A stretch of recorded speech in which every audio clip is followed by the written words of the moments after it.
जरा सोचिए, जिस देश में एक गरीब बुजुर्ग एक एक हजार रुपए की पेंशन के लिए सरकारी दफ्तरों के चक्कर काटते काटते दम तोड़ देता है।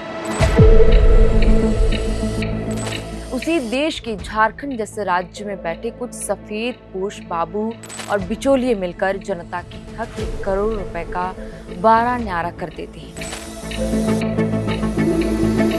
झारखंड के साहिबगंज से भ्रष्टाचार की एक ऐसे ही हैरान करने वाली वारदात सामने आई जिसने सरकारी सिस्टम की धज्जियां उड़ाकर रख दी है।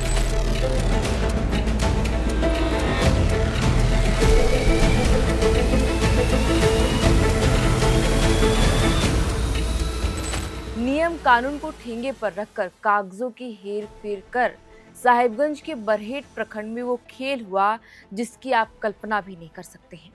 अयोग्य युवाओं, 50 साल से कम उम्र की महिला, पुरुष और फर्जी दिव्यांगों को बांट दी गई सामाजिक सुरक्षा पेंशन। आज इस धांधली की परत दर परत खोलेंगे और आपको बताएंगे कि कैसे आपकी और हमारे टैक्स के पैसे पर सरेआम डाका डाला गया। नमस्कार, आप देख रहे हैं एयर नाउ और मेरा नाम है श्रेया रतन। पूरा मामला झारखंड के साहिबगंज के बोरियो और बरहेट प्रखंड से सामाजिक सुरक्षा पेंशन योजना में करोड़ों रुपए के जिस महाघोटाले की परतें खुली है, उसने सिस्टम के चेक एंड बैलेंस के दाव की धज्जियां उड़ाकर रख दी है। बुजुर्गों, आदिम जनजातियों, दिव्यांगों और बेसहारा महिलाओं के लिए आने वाले पैसे पर कैसे कागजों की हेरफेरी करके डाका डाला गया, आज इसकी पूरी इनसाइड स्टोरी हम आपके सामने रखने जा रहे हैं।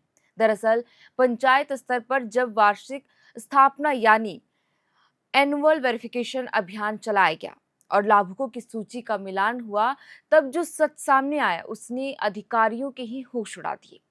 लिस्ट में ऐसे ऐसे नाम शामिल थे जो संबंधित पंचायत के निवासी ही नहीं थे। कई लाभुक तो ऐसे भी थे जो पूरी तरह काल्पनिक थे, यानी सिर्फ कागजों पर पैदा किए गए थे। इतना ही नहीं, जब Aadhaar card, voter ID, bank detail और पोर्टल के डेटा को एक साथ मिलाकर देखा गया तो उनमें जमीन आसमान का अंतर दिखा। अब जरा इस घोटाले के आंकड़ों को ध्यान से सुनिए, जो आपको सन कर देंगे।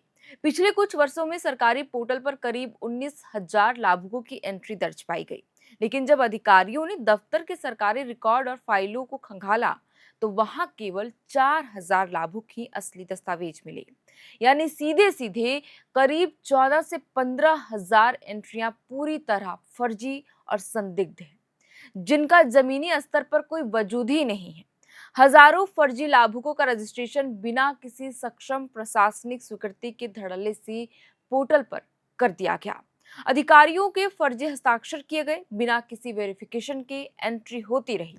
और सबसे बड़ी बात, इस खेल को छिपाने के लिए हजारों मूल दस्तावेजों की ही दफ्तर से गायब कर दिए गए। सोचिए, अगर एक लाभुक को महीने का औसतन 1,000 रुपए भी ट्रांसफर हुआ तो यह घोटाला कई करोड़ रुपए का बैठता है।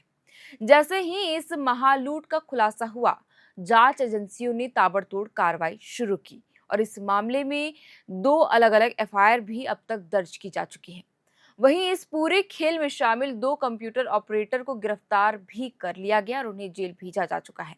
इनके पास से भारी मात्रा में संदिग्ध दस्तावेज, हजारों आवेदन पत्र और कई अहम सरकारी रिकॉर्ड्स जब्त किए गए हैं।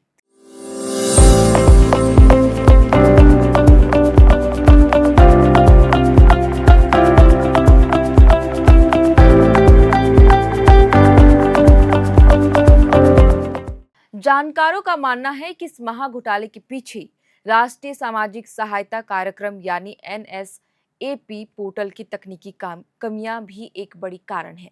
पोर्टल में रियल टाइम वेरिफिकेशन और मजबूत मॉनिटरिंग सिस्टम न होने की वजह से इन शातिरों ने इस लूप होल का फायदा उठाया।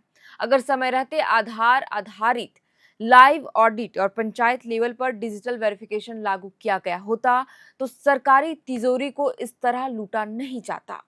लेकिन बात सिर्फ साहिबगंज की नहीं है। प्रशासनिक हलकों में सबसे बड़ा डर इस बात को लेकर है कि अगर साहिबगंज जैसे ही स्वतंत्र ऑडिट पूरे झारखंड में करा दिया जाए तो यह मामला सिर्फ एक जिले तक सीमित नहीं रहेगा।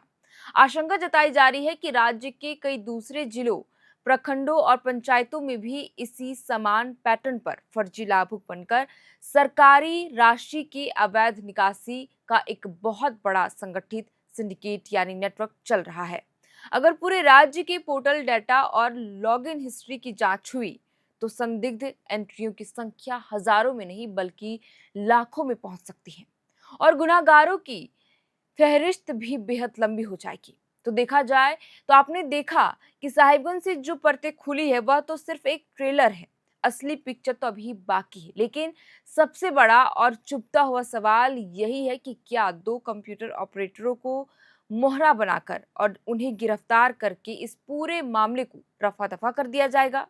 क्या उन बड़े मगरमच्छों यानी कि जो सफेदपोश अधिकारी है जो इस लपेटे में आ सकते हैं, उन बड़े अधिकारियों और सफेदपोशों के गिरेबान तक कानून के हाथ पहुंचेंगे भी या नहीं, जिनकी नाक के नीचे से सालों से यह करोड़ों का खेल चल रहा था?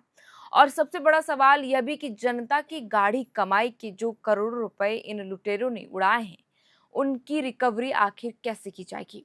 अब देखना यह होगा कि क्या झारखंड सरकार इस पूरे मामले की कोई उच्च स्तरीय राज्यव्यापी जांच कराती है या नहीं, या फिर महाघोटाले की फाइल भी वक्त के साथ दफ्तर की धूल में दबकर रह जाएगी। इस पूरे मामले पर आप क्या सोचते हैं? आप हमें अपनी राय कमेंट बॉक्स पर लिखकर जरूर बताएं। बहुत बहुत शुक्रिया।